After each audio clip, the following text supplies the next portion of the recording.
你好，我是陆汉 Amy. Hi, I'm Ryan with Wayne State University. Why so many papers? I have year-end reports to complete and file. I've been running back and forth to the dean's office, the provost, accounts receivable, disbursements.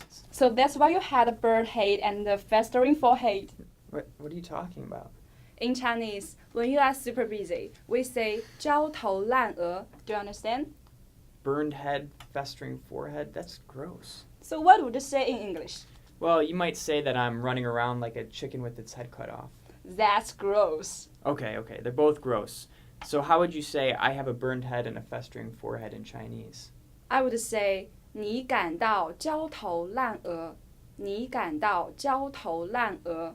Now you try it.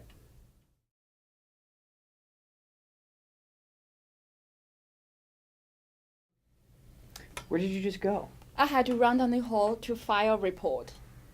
But wasn't your hair different? Wasn't it pulled back or something? Well, after I grabbed the report, I turned around and ran out of the door. That's when I hit my forehead. See? Ouch, that must have hurt. It didn't tickle.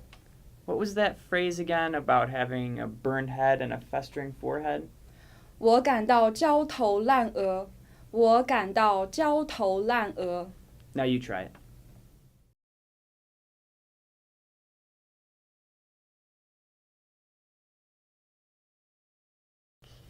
That's all for today. Like us on Facebook. Subscribe to us on YouTube or Yoku. 再见。